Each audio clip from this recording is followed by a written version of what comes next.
Hello friends, मैं अंबिका कुमारी और आप देख रहे हैं लेट्स लर्न विथ अंबिका। कैसे हैं आप सभी? उम्मीद है बहुत अच्छे होंगे और आपको और भी अच्छा बनाने के लिए मैं आपके साथ यहाँ पे जुड़ी हूँ। और हिंदी साहित्य के 100 प्रश्न मैं आपको रोज़ करवाऊँगी और बहुत सारे क्वेश्चंस हम करेंगे। ठीक है, लगभग एग्ज़ाम टाइम तक हम 1000 क्वेश्चंस कर चुके होंगे। अगर आप मेरे साथ जुड़े रहते हैं तो डेफिनेटली आपका हिंदी साहित्य बहुत अच्छा हो जाएगा। ठीक है, हिंदी साहित्य का मुझे उम्मीद है कि आपने पूरा देख लिया होगा। आदिकाल, भक्तिकाल, रीतिकाल, आधुनिक काल जो भी मैंने करवाया है उसका आपने कंप्लीट रिवीजन कर लिया होगा। अगर उतना आपने कर लिया है ना तो ऐसे भी ये क्वेश्चंस आपको बहुत ईजी लगने वाले हैं। और ये क्वेश्चंस ऐसे हैं जो आपके प्रीवियस क्वेश्चंस में आए हैं, प्रीवियस किसी भी एग्ज़ाम में आपके आए हुए हैं। और कुछ ऐसे क्वेश्चंस हैं जो बीपीएससी में भी पूछे जाएंगे। ठीक है, तो हर प्रकार के प्रश्न हम देखेंगे। लेवल बहुत अच्छा भी रखा है, कुछ मॉडरेट लेवल भी रखा है मैंने। और लास्ट में आपको व्याकरण के भी प्रश्न देखने को मिलेंगे। ठीक है, व्याकरण के क्वेश्चंस भी हम करेंगे। लास्ट में 15-20 क्वेश्चन होगा, बट ज़्यादा से ज़्यादा हम हिंदी साहित्य के प्रश्न को देखेंगे। और एक मॉक टेस्ट के रूप में आप इसको देख सकते हैं। कंप्लीट मॉक टेस्ट है 100 मार्क्स का। आपको सीधा सीधा अपना आंसर बताना है, कोई चीटिंग नहीं। आपको खुद में एनालिसिस करना है कि ये क्वेश्चन का आंसर मुझे आता था या नहीं आता था। ठीक है, ईमानदारी रखिएगा अपने अंदर, क्योंकि ये आपके लिए ही है, आपकी तैयारी के लिए ही मैं ये कर रही हूँ, आपके सिलेक्शन के लिए ये कर रही हूँ। ठीक है, तो आपको ये पता खुद से करना होगा कि आपको कौन से क्वेश्चन के आंसर आ रहे हैं, कौन से क्वेश्चन के नहीं आ रहे। चीटिंग बिल्कुल भी नहीं करना है। ठीक है, तो चलिए इसी के साथ हम आगे बढ़ेंगे। जितने भी लोग यहाँ पे अभी देख रहे हैं प्लीज़ वीडियो को लाइक कीजिए, जल्दी से कर दिया।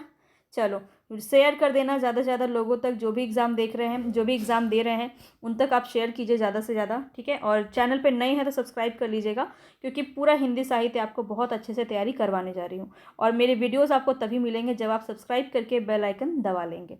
चलिए हम आगे बढ़ते हैं बिना किसी देरी के। पहला क्वेश्चन है हमारा, निम्न में से हिंदी साहित्य का अतीत किसने लिखा? तो आपको बिना किसी चीटिंग के करना है। मैं बार बार कह रही हूँ किस क्वेश्चन का आंसर आपको, देखिए किसी भी क्वेश्चन को पढ़ते ही आपको पता चल जाता है कि आपको इसका आंसर आता है या नहीं आता है। तो ईमानदारी से उसका आंसर आपको मन में सोचना है कि ये नहीं आ रहा है, तो बस वो आपको आज की क्लास के बाद वो आ जाएगा। सिंपल सी बात है। तो यहाँ पे आचार्य विश्वनाथ तिवारी, आचार्य विश्वनाथ प्रसाद मिश्र, रामकुमार वर्मा, राहुल सांकृत्यायन। तो दो में आपको कन्फ्यूजन होगा, विश्वनाथ तिवारी और विश्वनाथ प्रसाद मिश्र। तो याद रखेंगे हिंदी साहित्य का अतीत किसका है? विश्वनाथ प्रसाद मिश्र का। बी ऑप्शन आपका बिल्कुल सही हो जाएगा। आगे बढ़ते हैं नेक्स्ट क्वेश्चन पे। आदिकाल को प्रारंभिक काल नाम किसने दिया? तो आपका नामकरण विभाजन से क्वेश्चन बहुत ज़्यादा पूछा जाता है, तो वो भी मैं मिक्स लेके चल रही हूँ। हर एक चीज़ को देखेंगे और मिक्स क्वेश्चन करेंगे। यहाँ पे बताना है कौन सा जो है जिसने प्रारंभिक काल कहा है। डॉक्टर गिरियर्सन ने चारण काल कहा है ना, ये भी बहुत ज़्यादा पूछा जाता है। बीज वपन काल किसने कहा है? महावीर प्रसाद द्विवेदी ने का बीज वपन काल कहा है। ठीक है, बीज वपन काल कहा है। हजारी प्रसाद द्विवेदी ने आदि काल ही कहा है। तो इस तरह से आपको सभी को ध्यान में रखना है। पूरा मैंने काल विभाजन से संबंधित बहुत सारे क्वेश्चंस मैंने अलग से करवाए हैं और उसकी प्लेलिस्ट भी बनाई है, तो आप उसको जाके ज़रूर देखिएगा। उससे बाहर आपका नहीं आएगा और वो यहाँ से आपका डेफिनेटली पूछा जाएगा, खास करके 6 to 8 में क्वेश्चन यहाँ से बिल्कुल बनता है। तो ध्यान रखेंगे, यहाँ पे राइट ऑप्शन आपका बी हो जाएगा। चलिए आगे बढ़ते हैं नेक्स्ट क्वेश्चन पे। निम्नलिखित में से कौन शिलांकित कृति है? क्वेश्चन अपने आप में आपको बताना है और मुझे आप कमेंट बॉक्स में ज़रूर बताइएगा कितने मार्क्स आपके आए। ठीक है, इतना तो आप कर सकते हैं ना। अपने ऊपर ध्यान दीजिए, अपने आकलन कीजिए खुद से कि कितना क्वेश्चन आप सही कर पा रहे हैं। ठीक है, निम्न में से आपको पता चलेगा कि आपके मार्क्स कितने आए 100 में से। ठीक है, ये समझ के चलिए आप। निम्न में से कौन शिलांकित कृति है? पाहुर दोहा, राहुरवेल, प्राकृत, पेंगलम, वर्ण रत्नाकर। तो यहाँ पे आपका राइट ऑप्शन क्या हो जाएगा? राहुरवेल जो है ये आपका शिलांकित कृति है, बिल्कुल। ठीक है, बी ऑप्शन आपका सही हो जाएगा। आगे बढ़ते हैं। शालिभद्र सूरी की रचना का नाम क्या है? बताना है। शालिभद्र सूरी की रचना का नाम क्या है? नेमिनाथ रास, भारतेश्वर बाहुबली रास, सुमतिगण रास, जय मयंक जस चंद्रिका। क्वेश्चन अभी आपको बहुत सारे सरप्राइज भी किए जाएंगे, चिंता मत कीजिए। सारे वीडियो को कंप्लीट देखिएगा, बस आपको मज़ा आ जाएगा। ठीक है, शालिभद्र सूरी की रचना का नाम बताना है। नेमिनाथ रास, भरतेश्वर बाहुबली रास, सुमतिगण या जय मयंक जस चंद्रिका। तो यहाँ पे राइट ऑप्शन बी हो जाएगा, भरतेश्वर बाहुबली रास। ठीक है, बी ऑप्शन सही हो जाएगा। चलिए आगे बढ़ते हैं नेक्स्ट क्वेश्चन पे। यहाँ अमीर खुसरो किस नाम से जाने जाते हैं? बताएंगे। तूतीय हिंद, तोता ए हिंद, सितारे हिंद या फिर सर हिंद। यहाँ पे कौन सा आपका सही हो जाएगा? तो बहुत सारे क्वेश्चन को मैंने हाईलाइट नहीं भी किया है ताकि आपको थोड़ा सा ये समझ में आता रहे कि आप इसके आदी तो नहीं हो रहे हैं कि हाईलाइट किया हुआ देखा और आंसर लगा दिए, ऐसा नहीं करना है आपको। ये आपके सहूलियत के लिए आपको दिया गया है, ठीक है, ताकि आप बाद में इसका प्रैक्टिस कर पाएँ। और जो नहीं दिया गया वो भी आपको समझ में आएगा जब आप PDF में देखेंगे कि हाँ ये क्वेश्चन मुझे याद आ रहा है कि मैम ने ये बताया था। तो ये आपके लिए किया जा रहा है, आपके दिमाग को थोड़ा सा कुरेदना ज़रूरी है, तभी आपको याद रहेगा। तो यहाँ पे बताएंगे अमीर खुसरो किस नाम से जाने जाते हैं? तूतिए हिंद के नाम से जाने जाते हैं। ए ऑप्शन आपका बिल्कुल सही हो जाएगा। आगे बढ़ते हैं नेक्स्ट क्वेश्चन पे। अभी अभी मैंने आपको बताया आदिकाल को बीज वपन काल नाम किसने दिया? आदिकाल को बीज वपन काल नाम किसने दिया? विश्वनाथ प्रसाद मिश्र ने दिया? नहीं। रामचंद्र शुक्ल ने दिया? नहीं। आचार्य महावीर प्रसाद द्विवेदी ने दिया है। राइट ऑप्शन सी हो जाएगा आपका बिल्कुल। चलिए आगे बढ़ते हैं।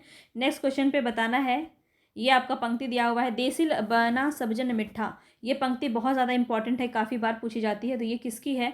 विद्यापति की है, खुसरो की है, अब्दुल रहमान की है, कवि गंग की है। तो यहाँ पे आपका राइट ऑप्शन क्या हो जाएगा? विद्यापति की है। ए ऑप्शन बिल्कुल सही हो जाएगा। चलिए आगे बढ़ते हैं नेक्स्ट क्वेश्चन पे। उपदेश रसायन जो रचयिता कौन है? उपदेश रसायन के रचयिता कौन है? उपदेश कौन देता है? तो आपको दो में कन्फ्यूजन होगा, जिनदत्त सूरी होगा या जिनधर्म सूरी, क्योंकि ये दो तो नहीं होगा। आप भी इसमें अच्छे से समझ पा रहे होंगे कि ये दो आंसर तो आपका बिल्कुल नहीं होगा। तो जिनदत्त सूरी होगा या जिनधर्म सूरी होगा? तो याद रखें यहाँ पे जिनदत्त सूरी होगा। ए ऑप्शन बिल्कुल सही होगा। चलिए आगे बढ़ते हैं। निम्न में से किस कवि को अपभ्रंश का वाल्मीकि कहा जाता है? किस कवि को अपभ्रंश का वाल्मीकि कहा जाता है? सरहपा को, पुष्पदंत को, स्वयंभू को या हेमचंद्र को? तो दो में क्वेश्चन में कंफ्यूजन होता है, एक सरहपा और एक स्वयंभू। तो याद रखेंगे राइट ऑप्शन है आपका स्वयंभू। ठीक है, स्वयंभू को अपभ्रंश का वाल्मीकि कहा जाता है। चलिए आगे बढ़ते हैं नेक्स्ट क्वेश्चन पे। नेक्स्ट क्वेश्चन यहाँ पे, निम्न कवि किस कवि को अभिनव जयदेव कहा जाता है? अभिनव जयदेव की उपाधि किसे मिली है? तो यहाँ पे ध्यान रखेंगे विद्या बन हो जाएंगे विद्यापति। इन्हें मैथिल कोकिल भी कहा जाता है, अभिनव जयदेव भी कहा जाता है। दोनों ही काफ़ी इंपॉर्टेंट है, पूछे जाते हैं। आगे बढ़ते हैं नेक्स्ट क्वेश्चन पे। निम्न में से कौन सी रचना व्याकरण ग्रंथ है? ये क्वेश्चन बहुत इंपॉर्टेंट है, बहुत बार पूछा गया है। याद रखेंगे उक्ति व्यक्ति प्रकरण है, ये आपका व्याकरण ग्रंथ के अंदर आता है।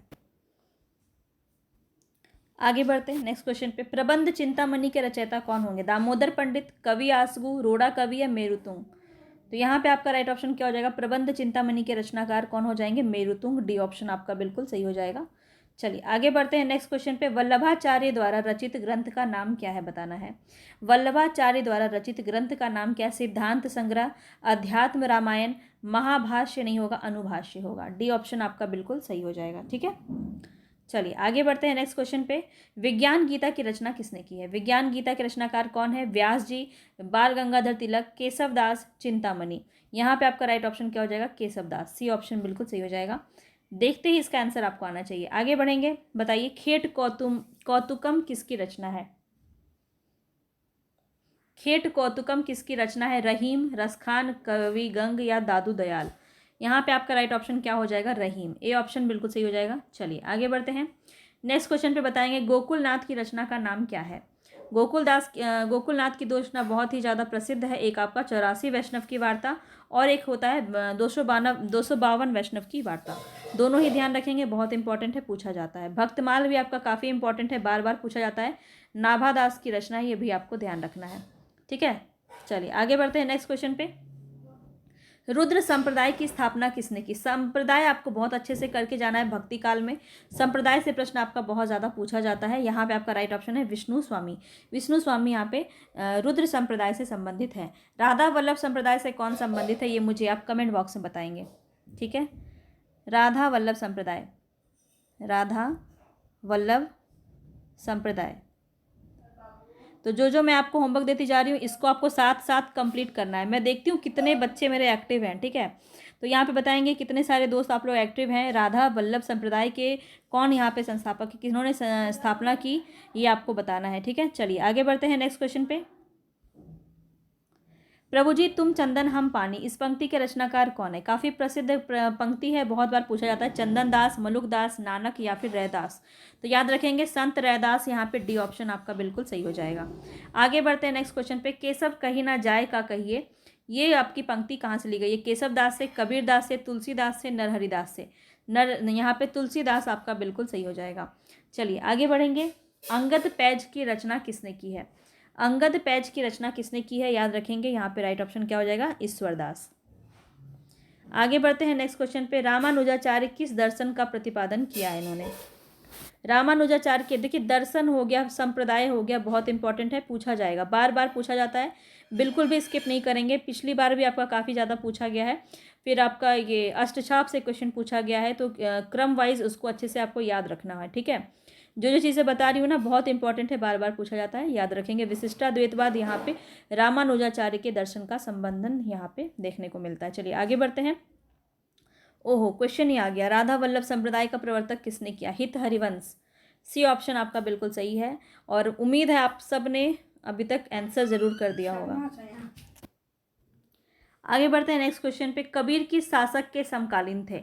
ये क्वेश्चन भी आपका बहुत ज़्यादा पूछा जाता है। कबीर किस शासक के समकालीन थे? हुमायूं, अकबर, सिकंदर लोदी, बहादुर शाह जफर। याद रखेंगे कबीर किसके समकालीन थे? सिकंदर लोदी के।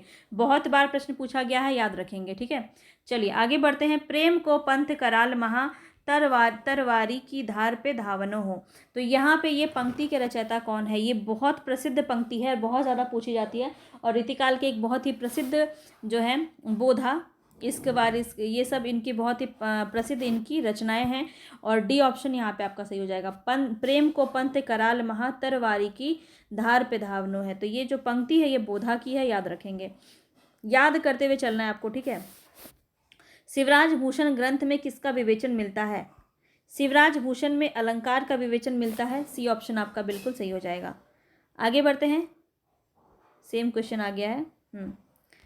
निम्न में से कौन सी रचना एवं रचनाकार का युग्म सही नहीं है? तो काव्य निर्णय भिखारी दास की है, बिल्कुल सही है। रस रहस्य किसकी है? कुलपति मिश्र की है, ये भी सही है। रस विलास किसकी है? चिंतामणि की है, ये भी सही है। पर यहाँ पे भाव विलास जो है केशव दास का नहीं है, ये देव की रचना है, ध्यान रखेंगे। चलिए आगे बढ़ते हैं। प्रबोध पचासा ग्रंथ के रचयिता कौन है? प्रबोध पचासा किसकी रचना है? पद्माकर की रचना है। डी ऑप्शन आपका बिल्कुल सही हो जाएगा। आगे बढ़ेंगे नेक्स्ट क्वेश्चन पे। रीतिकाल को अलंकृत काल नाम किसने दिया? तो रीतिकाल को अलंकृत काल किसने कहा? मिश्र बंधु ने। याद रखेंगे, बहुत ही ज़्यादा इंपॉर्टेंट है, और इनका भी बहुत पूछा जाता है। रमा शंकर शुक्ल रसाल का कलाकाल, ठीक है। विश्वनाथ का श्रृंगार काल, और रामचंद्र शुक्ल का उत्तर मध्य काल भी इन्होंने दिया है। इन्होंने दोहरी नामकरण की पद्धति को अपनाया था, ये भी प्रश्न आपका पूछा जाता है, तो ध्यान रखेंगे। दोहरी नामकरण की पद्धति किसने अपनाई? रामचंद्र शुक्ल ने। इन्होंने दो नाम दिए, उत्तर मध्यकाल, और एक क्या नाम दिया? रीतिकाल, ठीक है, रीतिकाल। तो इसको भी अच्छे से याद रखना है। चलिए आगे बढ़ते हैं। निम्न में से किस कवि ने सतसई की रचना नहीं की है? तो देखिए मतीराम की भी सतसई रचना है, बिहारी की भी सतसई है, और वृंद की भी सतसई है। सेनापति की सतसई की रचना नहीं की गई है। बी ऑप्शन आपका बिल्कुल सही हो जाएगा। आगे बढ़ते हैं। धन्य भारत भूमि सब रत्ननी की उपजावनी, इस पंक्ति में कौन से किस लेखक की ये पंक्ति, ये बताना है आपको।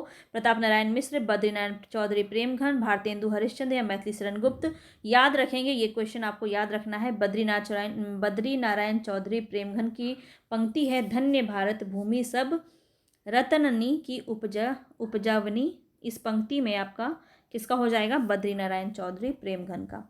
आगे बढ़ते हैं नेक्स्ट क्वेश्चन पे।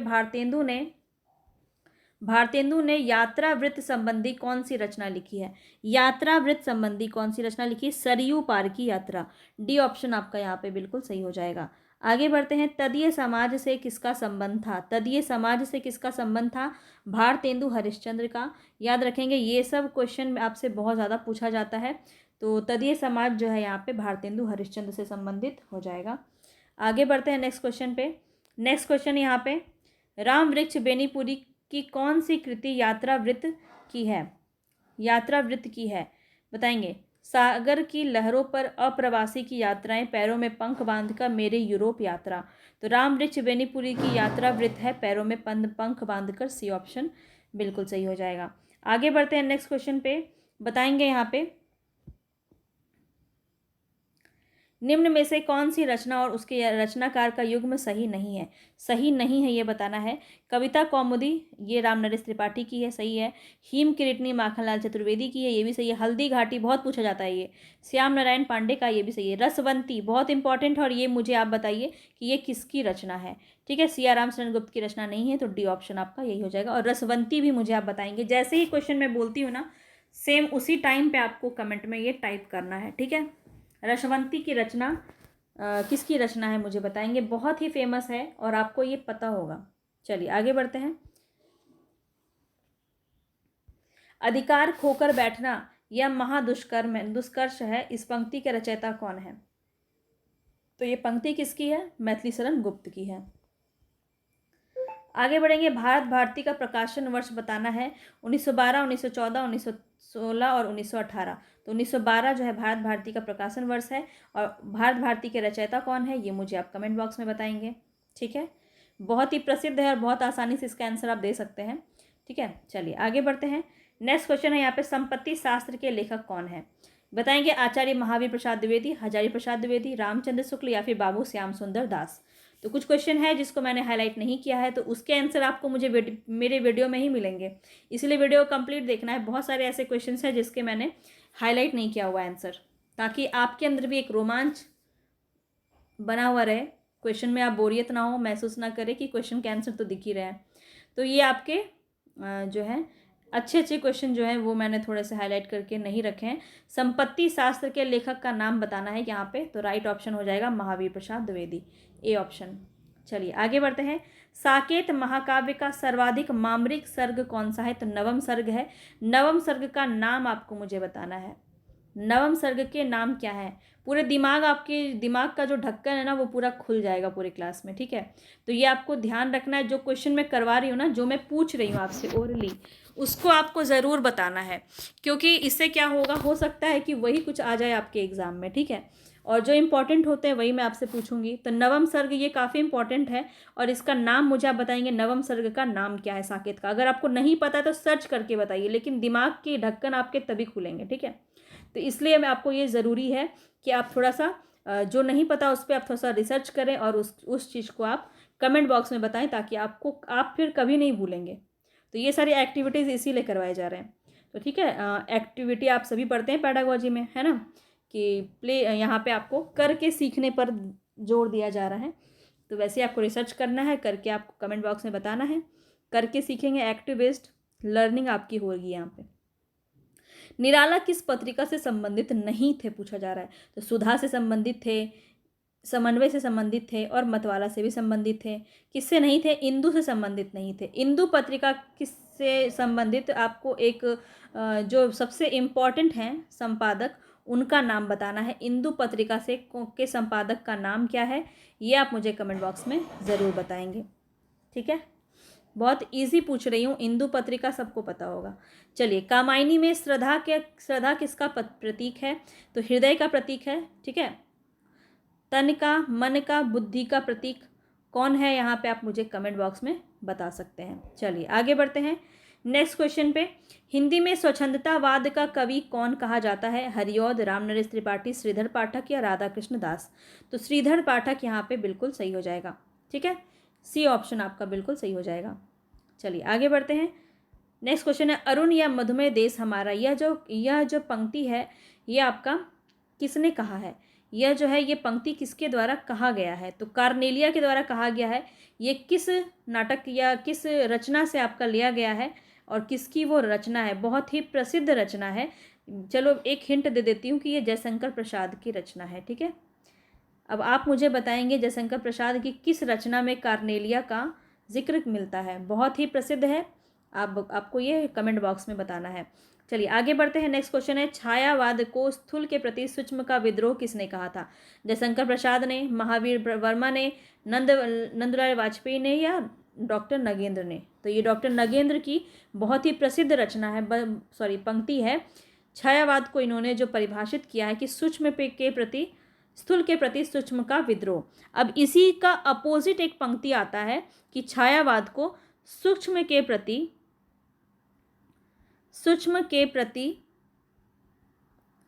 स्थूल का विद्रोह। ये आपका उल्टा, मतलब नगेंद्र का ठीक उल्टा किसने कहा है, ये आपको बताना है कमेंट बॉक्स में। बहुत ही प्रसिद्ध है और पूछा जा सकता है आपके एग्जाम में, ठीक है। तो ये तो काफ़ी लोग जानते हैं, स्थूल के प्रति सूक्ष्म का विद्रोह डॉक्टर नगेंद्र, लेकिन ये आपको बताना है कि सूक्ष्म के प्रति स्थूल का विद्रोह किसने कहा है। चलिए आगे बढ़ते हैं नेक्स्ट क्वेश्चन पे। साय में धूप, ये काव्य कृति की रचयिता कौन है? रघुवीर सहाय, दुष्यंत कुमार, नरेश मेहता, धर्मवीर भारती। साय में धूप दुष्यंत कुमार की रचना है, साय में धूप। एक क्वेश्चन और आता है, सीढ़ियों पर धूप, वो आपका रघुवीर सहाय की है। किसकी है? रघुवीर सहाय की। सीढ़ियों पर धूप, सीढ़ियों पर जो धूप है ये किसका है? रघुवीर सहाय का, ये याद रखेंगे। साय में धूप किसका है? दुष्यंत कुमार का है, याद रखना है। चलिए आगे बढ़ते हैं। साखी किस कवि का काव्य संग्रह है, बताएंगे। साखी किस कवि का काव्य संग्रह? केदारनाथ सिंह, कुंवर नारायण मलयज या फिर विजय देव नारायण शाही। तो डी ऑप्शन आपका बिल्कुल सही हो जाएगा। काव्य संग्रह पूछा जा रहा है तो साखी जो है काव्य संग्रह है वो विजय देव नारायण शाही का है, तो ये आपको ध्यान रखना है। चलिए आगे बढ़ते हैं नेक्स्ट क्वेश्चन पे। नेक्स्ट क्वेश्चन यहाँ पे, हम विस्पाई जन्म के इस काव्य कृति के रचनाकार कौन है? बहुत ही प्रसिद्ध रचना है और बताएंगे यहाँ पे। तो रामकृष्ण सरवा नवीन, सी ऑप्शन आपका बिल्कुल सही हो जाएगा, ठीक है। चलिए आगे बढ़ते हैं नेक्स्ट क्वेश्चन पे। निम्नलिखित में से कौन सी रचना एवं रचनाकार का नाम सही नहीं है? नहीं बताना है आपको, ठीक है। फूल नहीं रंग बोलते हैं, केदारनाथ अग्रवाल का है, बिल्कुल सही है। उस जनपद का कवि हूँ, त्रिलोचन शास्त्री का, ये भी सही है। सीढ़ियों पर धूप में, अभी बताया ना मैंने आपको, शमशेर बहादुर का है, नहीं है, तो ये गलत है, यानी कि सी ऑप्शन ही आपका सही हो जाएगा। सीढ़ियों पर धूप में किसकी है? अभी बताया है आपको, रघुवीर सहाय की है, रघुवीर सहाय की है, ठीक है। संसद से सड़क तक धूमिल की रचना है। चलिए आगे बढ़ते हैं, इससे आपको सारा ही याद होगा, तो इस सारे इंपॉर्टेंट है, कोई भी पूछा जा सकता है। सूरदास किस उपन्यास का चर्चित पात्र है? तो रंगभूमि जो है वो प्रेमचंद्र की रचना है, रंगभूमि, इसी का एक प्रसिद्ध पात्र है, नायक कह सकते हैं सूरदास, ठीक है। आगे बढ़ते हैं। झीनी झीनी बीनी चदरिया किस उपन्यासकार की कृति है? झीनी झीनी बीनी चदरिया किस उपन्यासकार की कृति है? राही मासूम रजा, अब्दुल बिस्मिल्ला, असगर वजाहत, मुद्रा राक्षस। तो यहाँ पे राइट ऑप्शन हो जाएगा अब्दुल बिस्मिल्ला, बी ऑप्शन बिल्कुल सही हो जाएगा। आगे बढ़ते हैं। अंजो दीदी किस विधा की रचना है? अंजो दीदी किस विधा की रचना है? ये एक नाटक विधा की रचना है, और ये रचना किसकी है ये मुझे आप कमेंट बॉक्स में बताएंगे। अंजो दीदी काफ़ी ज़्यादा इंपॉर्टेंट है, पूछा जा सकता है, ठीक है। अंजो दीदी की रचना किसकी है मुझे आप कमेंट बॉक्स में बताएंगे। चलिए आगे बढ़ते हैं। उदय प्रकाश कौन सी कहानी इनकी नहीं है? तिरिच इन्हीं की कहानी है, पाल गुमरा का स्कूटर इन्हीं की कहानी है, दरियाई घोड़ा भी इन्हीं की कहानी है। उदय प्रकाश की कहानी है तिरिच, पाल गुमरा का स्कूटर, दरियाई घोड़ा, ये तीनों याद कर लो। पोली आंधी नहीं होगा, पीली आंधी होगा। पीली आंधी किसका है? प्रभा खेतान का है, प्रभा खेतान का है, ठीक है। तो ये भी आपको ध्यान रखना है। चलिए आगे बढ़ते हैं। नेक्स्ट क्वेश्चन है, फणीश्वरनाथ रेणु की कौन सी कहानी है, यहाँ पे बताएंगे। रसप्रिया, रस आखेटक, रसिक प्रिया, प्रिया नीलकंठी। यहाँ पे बताना है आपको। फंस गए ना फिर से? यहाँ पे मैंने फिर से आपको जो है हाईलाइट करके नहीं रखा है, तो आप बताएंगे यहाँ पे कौन सा सही होगा। रसप्रिया, ए ऑप्शन बिल्कुल सही हो जाएगा। रसप्रिया जो है वो फणीश्वरनाथ रेणु की रचना है, बहुत ही प्रसिद्ध रचना है। आगे चलते हैं। सांप्रदायिकता समस्या पर लिखा गया उपन्यास कौन सा होगा? तमस, बलचनवा, अपने अपने अजनबी, या समुद्र और बूंद और समुद्र। तो ए ऑप्शन आपका सही हो जाएगा। तमस जो है वो सांप्रदायिक समस्या पर लिखा गया है, और ये तमस किसकी रचना है? भीष्म साहनी की रचना है, ठीक है। भीष्म साहनी की रचना है तमस। चलिए आगे बढ़ते हैं। निम्नलिखित में से कौन उपन्यास और उपन्यासकार का युग्म यहाँ पे सही नहीं है? महाभोज मनु भंडारी का है, बिल्कुल सही है। आवा बहुत पूछा जाता है, चित्रा मुग्दल की रचना है। तत्सम जो है राधी सेठ की रचना है, ये भी ध्यान रखेंगे। मुझे सूरज चाहिए, ये सुरेंद्र वर्मा की रचना नहीं है। मुझे चांद चाहिए, ये है सुरेंद्र वर्मा की रचना, ध्यान रखेंगे। तो इसमें कन्फ्यूज़न हो सकता है। मुझे चांद चाहिए सुरेंद्र वर्मा की रचना है। चलिए आगे बढ़ते हैं। पहला गिरमिटिया उपन्यासकार विशेष करके किस पर केंद्रित किया गया है? तो महात्मा गांधी पर केंद्रित किया गया है। काफ़ी बार ये क्वेश्चन मैं आपको करवा चुकी हूँ, बी ऑप्शन आपका बिल्कुल सही हो जाएगा। आगे बढ़ते हैं। दुखम सुखम उपन्यास की लेखिका। जितने भी क्वेश्चन मैं आपको करवाए हैं ये ऑलरेडी मैं आपको पूरा जब मैं आपको आदिकाल, भक्तिकाल, रीतिकाल और आधुनिक काल करवा रही थी, तो उससे बाहर तो कुछ आएगा ही नहीं। 1000 से भी ज़्यादा क्वेश्चन मैंने आपको आधुनिक काल में करवाए हैं। आधुनिक काल के आप प्लेलिस्ट में जाएंगे ना, तो आपको 1000 से भी ज़्यादा क्वेश्चन करवाया गया सिर्फ आधुनिक काल से। तो आधुनिक काल आप अगर पूरा देख लेते हैं, आपको कोई क्वेश्चन बचेगा ही नहीं, क्योंकि बहुत सारे क्वेश्चन इसमें करवाए गए हैं। अब देखिए ये किसकी है, ममता कालिया की रचना है, दुखम सुखम उपन्यास। चलिए आगे बढ़ते हैं। पाप और पुण्य के चिरंतन नैतिक प्रश्न को किस उपन्यास में प्रस्तुत किया गया है? सामर्थ्य और सीमा, चित्रलेखा, भूले बिसरे चित्र, आखिरी दाव। याद रखेंगे चित्रलेखा में जो है, चित्रलेखा उपन्यास किसकी है, ये भी आप मुझे कमेंट बॉक्स में बताएंगे। चित्रलेखा उपन्यास बहुत प्रसिद्ध है। बहुत सिंपल सिंपल क्वेश्चन मैं आपसे पूछ रही हूँ, पर ये आपके दिमाग को बूस्ट करेगा, ठीक है। और आप ऐसे क्वेश्चन जो आते हुए गलत कर देते हैं ना, उसको करने से बचेंगे। तो पाप और पुण्य के नैतिक प्रश्न का यहाँ पे उल्लेख किया गया है। नहीं, मैं खुद ही बताने वाली थी। चलिए चित्रलेखा किसकी रचना, ये मुझे आप कमेंट बॉक्स में बताएंगे।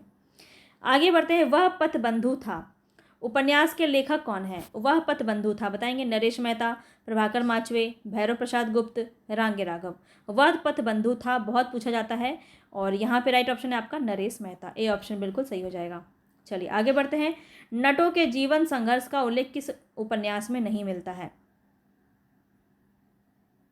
बताएंगे इसमें आपका राइट ऑप्शन क्या हो जाएगा। तो यहाँ पे आपका राइट ऑप्शन क्या हो जाएगा, कब तक पुकारूं। कब तक पुकारूं ये किसकी रचना है? रांगे राघव की। चलिए आगे बढ़ते हैं। सर्वेश्वर दयाल सक्सेना की नाट्य कृति का नाम बताना है। तिलचिट्टा, शुतुरमुर्ग, अंधों का हाथी, बकरी। बहुत ही अच्छी रचना है बकरी, और बकरी किसकी है? सर्वेश्वर दयाल सक्सेना की रचना है, याद रखेंगे। चलिए आगे बढ़ते हैं।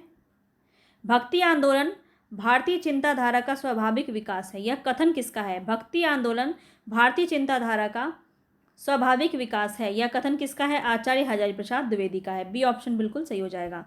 आगे बढ़ते हैं नेक्स्ट क्वेश्चन पे। दूसरी परंपरा की खोज किस विधा की रचना है? दूसरी परंपरा की खोज बताएंगे यहाँ पे किस प्रकार की रचना है ये? आलोचना है, खोज एवं सर्वेक्षण, कहानी, ललित निबंध। क्या है यहाँ पे बताना है आपको। तो यहाँ पे आपका राइट ऑप्शन क्या हो जाएगा? आलोचना है। किसकी रचना है दूसरी परंपरा की खोज? कमेंट बॉक्स में मुझे आप बताइए, ठीक है। कमेंट बॉक्स में बताइए दूसरी परंपरा की खोज ये किसकी रचना है। बहुत ही प्रसिद्ध रचना है और पूछा जाता है। सूर्य की अंतिम किरण से सूर्य की पहली किरण तक किसकी रचना है? बताएंगे यहाँ पे। सुरेंद्र वर्मा की रचना है। ए ऑप्शन बिल्कुल सही हो जाएगा। चलिए आगे बढ़ते हैं। नेक्स्ट क्वेश्चन यहाँ पे है, नाटक के लिए रंगमंच होना चाहिए, रंगमंच के लिए नाटक नहीं। यह जो कथन है ये किसका होगा? नाटक के बारे में कहा गया और सबसे प्रसिद्ध नाटककार कौन माने जाते हैं? तो यहाँ पे आपको बताना है। अब लगता है आपकी फंस गए या नहीं फंसे? 3 ही ऑप्शन दिया है मैंने इसमें आपको, आप इसमें लगता है फंस गए। ये तीनों ही ऑप्शन आपके गलत हैं, ठीक है। इसमें आपका क्या राइट हो जाएगा? जयशंकर प्रसाद, ठीक है। प्रसिद्ध नाटककार कौन है? जयशंकर प्रसाद है। इन्होंने बहुत सारे नाटक लिखे हैं। ध्रुवस्वामिनी, चंद्रगुप्त, स्कंदगुप्त, है ना। तो वो सारे नाटक में आपका ये इन्होंने कहा है नाटक के बारे में कि नाटक के लिए रंगमंच होना चाहिए, रंगमंच के लिए नाटक नहीं होना चाहिए। तो जयशंकर प्रसाद की ये पंक्ति है। चलिए आगे बढ़ते हैं। तो कभी कभी मैं आपको थोड़ा सरप्राइज भी कर दूंगी, तो चिंता मत कीजिए उसके लिए। मध्य वर्ग की पारिवारिक समस्या को दर्शाने वाला नाटक बताना है आपको, कौन है यहाँ पे?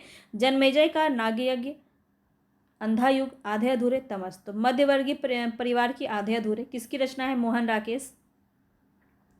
मोहन राकेश की रचना है। बहुत ही प्रसिद्ध रचना है और बहुत ज़्यादा ये पूछी जाती है। चलिए आगे बढ़ते हैं। देश विभाजन की त्रासदी किस उपन्यास में वर्णित है? देश विभाजन की त्रासदी किस उपन्यास में वर्णित है? झूठा सच में वर्णित है। झूठा सच किसकी रचना है? यशपाल की है, ठीक है। चलिए आगे बढ़ते हैं। निम्न में से मनोवैज्ञानिक उपन्यासकार किसे कहा जाता है? इलाचंद जोशी, जैनेन्द्र अज्ञे, मनोहर श्याम जोशी। सारे एक जैसे लग रहे हैं, बताइए कौन सा सही होगा यहाँ पे। तो मनोवैज्ञानिक उपन्यासकार कौन सा हो जाएंगे? बी ऑप्शन आपका सही हो जाएगा, जैनेन्द्र। चलिए आगे बढ़ते हैं। निम्न में से दलित आत्मकथा नहीं है। तो अपने अपने पिंजरे, ये भी दलित आत्मकथा है। जूठन बहुत ही प्रसिद्ध आत्मकथा है, दलित। तिरस्कृत भी आपका बहुत ही प्रसिद्ध आत्मकथा है, लेकिन मेरी असफलताएं ये जो है दलित आत्मकथा के अंदर नहीं आता है। और ये रचना किसकी है मुझे आप कमेंट बॉक्स में बताइएगा। नेट में आपका ये लगा हुआ है ना, मेरी असफलताएं, बहुत ही प्रसिद्ध पंक्ति रचना है, बताएंगे इसके रचनाकार कौन है। चलिए आगे बढ़ते हैं। निम्न में से कौन रेखा चित्र विधा की रचना नहीं है? निम्न में से कौन रेखा चित्र विधा की रचना नहीं है? कटगुलाब, छन बोले कन मुस्काए, पुरानी स्मृति, या फिर बोले रेखाएं बोल उठी। बताएंगे रेखा चित्र विधा की रचना यहाँ पे कौन सी नहीं है? तो यहाँ पे याद रखेंगे कटगुलाब जो है ये रेखा चित्र नहीं है बल्कि उपन्यास है। और ये उपन्यास किसका है? तो मृदुला गर्ग की रचना है। ठीक है, मृदुला गर्ग की ये उपन्यास है, आपको याद रखना है। चलिए आगे बढ़ते हैं नेक्स्ट क्वेश्चन पे। अल्मोड़े का बाजार, ये विधा किस विधा की रचना है? अल्मोड़े का बाजार किसकी रचना है? ये रिपोर्ताज के अंदर आता है अल्मोड़े का बाजार। ठीक है, बी ऑप्शन यहाँ पे आपका सही हो जाएगा। चलिए आगे बढ़ते हैं। अर्ध कथानक किस विधा की रचना है? अर्ध कथानक आपका जो है कहानी यहाँ पे ऑप्शन के अकॉर्डिंग आपको बताना है, तो आत्मकथा हो जाएगा अर्ध कथानक। ठीक है, सी ऑप्शन आपका बिल्कुल सही हो जाएगा। चलिए निम्न में से किस पत्रिका से संबंधित साहित्यकार नहीं है ये बताना है। तो नया ज्ञानोदय रविंद्र कालिया की है, पहल ज्ञान रंजन की है, तद्भव अखिलेश की है, तत्सम भी करवाया गया था, याद रखेंगे तत्सम तद्भव दोनों पूछा जाता है। दस्तावेज ये रामचंद्र तिवारी की नहीं है, तो ये किसकी रचना है ये मुझे आप कमेंट बॉक्स में बताइए। दस्तावेज जो रचना है ये किसकी है? रचना बोल रही हूँ, पत्रिका। ठीक है, दस्तावेज याद रखेंगे, डी ऑप्शन आपका यहाँ पे सही हो जाएगा। चलिए आगे बढ़ते हैं। नेक्स्ट क्वेश्चन है लक्ष्मीपुरा किस विधा की रचना है? लक्ष्मीपुरा रिपोर्ताज में रचित है, सी ऑप्शन आपका बिल्कुल सही हो जाएगा। आगे बढ़ते हैं नेक्स्ट क्वेश्चन पे। वागर्थ पत्रिका कहाँ से प्रकाशित होती है? वागर्थ पत्रिका कोलकाता से प्रकाशित होती है, डी ऑप्शन यहाँ पे आपका सही हो जाएगा। आगे बढ़ते हैं। नेक्स्ट क्वेश्चन है अकाल पुरुष गांधी किसने इस जीवनी की रचना की है? जैनेन्द्र, अज्ञे, देवराज, डॉक्टर देवराज या प्रभाकर माचवे। तो यहाँ पे आपका राइट ऑप्शन क्या हो जाएगा? अज्ञे।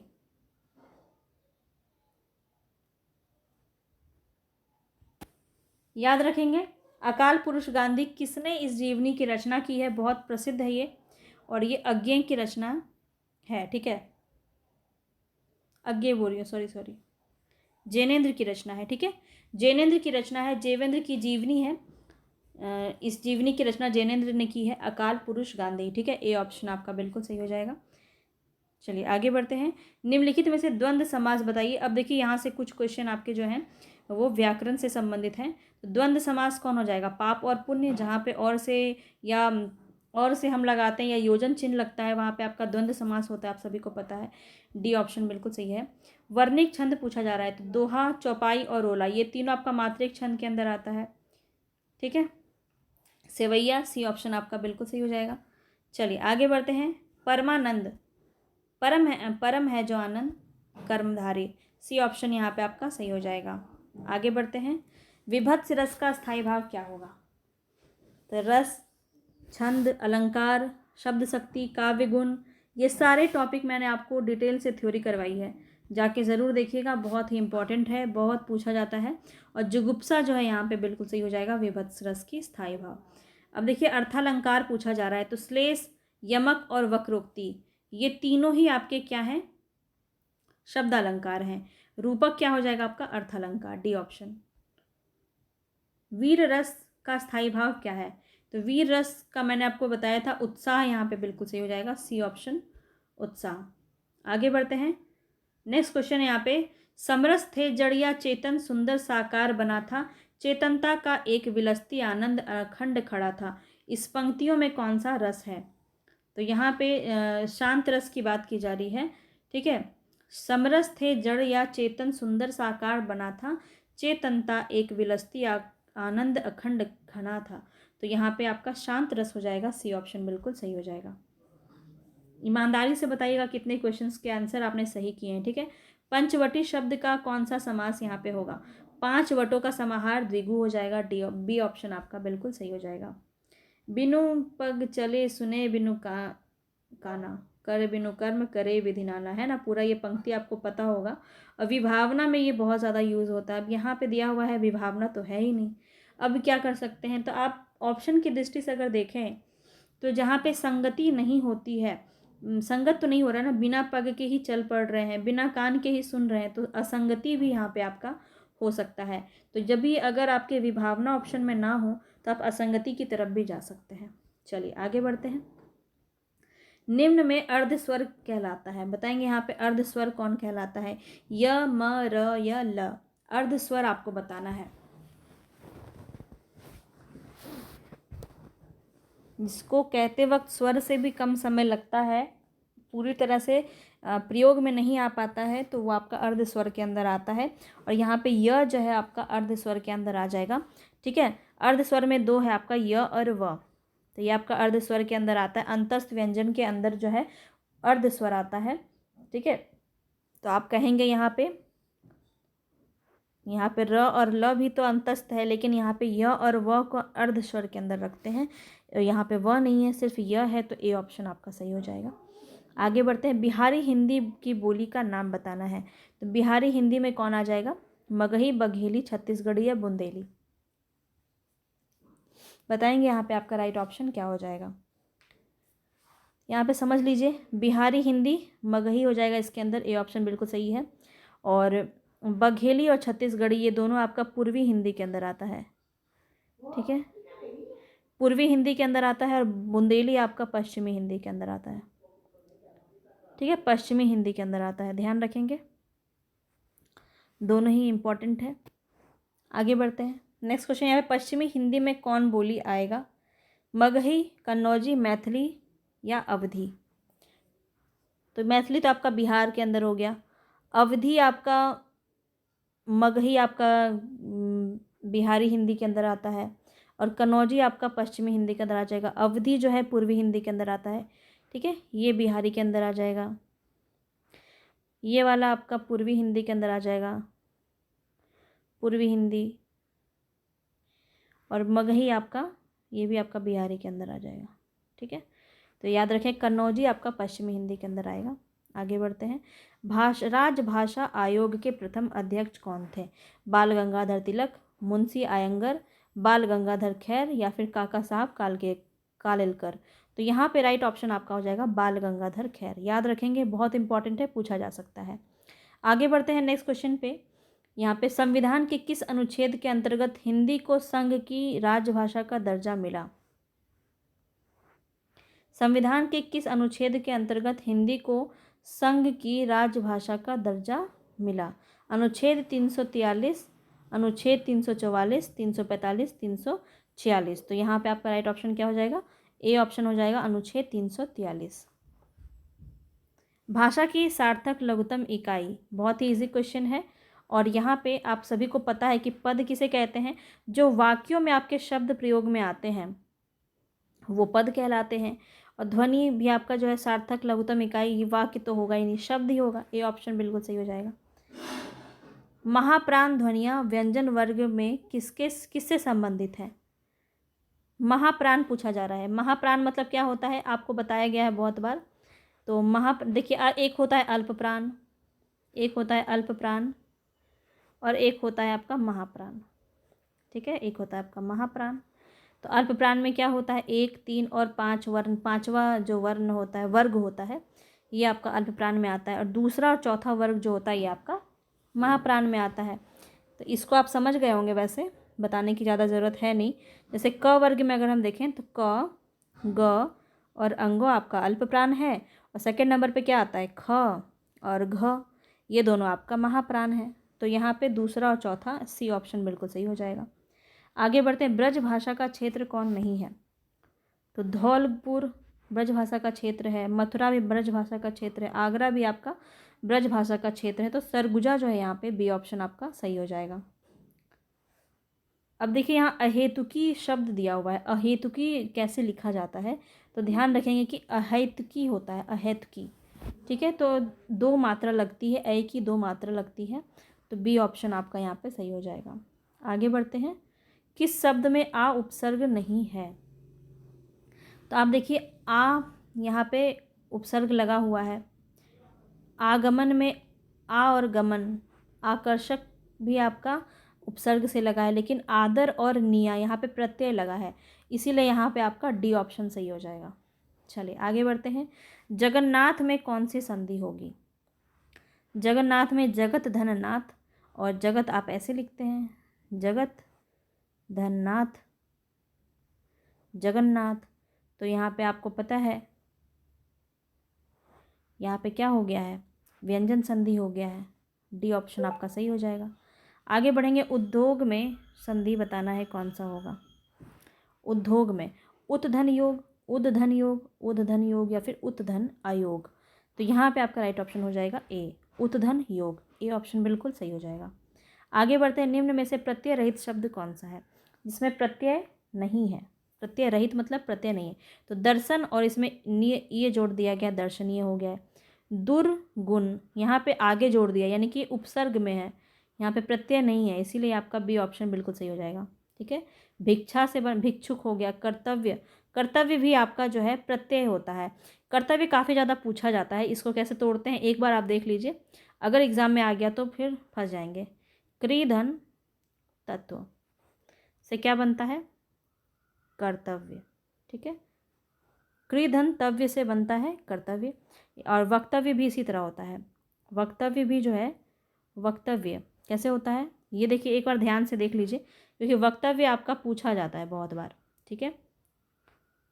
वक्तव्य लिख दिए। अब इसको कैसे तोड़ेंगे? तो वच धन तत्व, यहाँ से वक्तव्य बन जाएगा, वक्तव्य बन जाएगा। ठीक है। तो ये भी पूछा जाता है, याद रखेंगे। अथवा किस व्याकरणिक दृष्टि से बताना है कि अथवा जो है वो क्या है आपका? संधि है? नहीं है। उपसर्ग भी नहीं है और अन्वय भी नहीं है, अव्यय के अंदर आ जाएगा। ठीक है। अथवा, डी ऑप्शन सही हो जाएगा। प्रत्येक में संधि क्या होगा? प्रतिधन एक, इजी है, बी ऑप्शन आपका सही हो जाएगा। और आज का अंतिम क्वेश्चन, घोटक का तद्भव क्या होगा? घोटक आपको पता है किसको कहते हैं? घोड़ा को कहते हैं। अश्व भी है, तुरंग भी है। देखिए सभी यहाँ पे घोड़ा के ही पर्यायवाची दिए हुए हैं, लेकिन आपको बताना है तद्भव रूप, यानी कि जो आसान भाषा में, हिंदी भाषा में ज़्यादा यूज़ में होता है, तद्भव हम उसे ही कहते हैं। तो घोड़ा हम ज़्यादा यूज़ लाते हैं। कभी कहा है क्या अश्व लेके आते हैं? अश्व पर बैठ के जाना है, घोटक पे बैठ के जाना है, तुरंग पे बैठ के जाना है, घोड़े पे बैठ के जाना है। घोड़े को हम ज़्यादा यूज़ में लाते हैं, तो यहाँ पे तद्भव आपका बिल्कुल सही हो जाएगा। तो इसी तरह से मैं आपको 100 क्वेश्चन जो ये निश्चित है, 100 क्वेश्चन जो है ये निश्चित है आपको साहित्य और व्याकरण से संबंधित मैं आपको रोज़ करवाऊँगी। बाकी इधर मैं कोशिश करूँगी टाइम को मैनेज करने का, जहाँ पे आपके जीके जीएस हैं, कुछ जीके जीएस वाले पार्ट हैं, कुछ आपके अगर व्याकरण में थ्योरी पार्ट में कुछ बचे हुए हैं अगर, तो वो आप मुझे कमेंट बॉक्स में बता सकते हैं, तो मैं उसको भी 1-2 दिन में निपटा दूँगी सारा। ठीक है। तो सारी चीज़ को कंप्लीट करेंगे। पूरा वीडियो कंप्लीट देखा होगा आपने तो मार्क्स ज़रूर बताइएगा, 100 में कितने मार्क्स आपके बने हैं।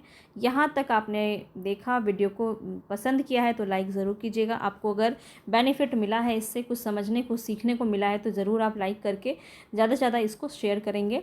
और नए हैं चैनल पे तो सब्सक्राइब तो बिल्कुल कर लीजिएगा। चलिए हम मिलेंगे फिर से नेक्स्ट वीडियो में, तब तक के लिए धन्यवाद।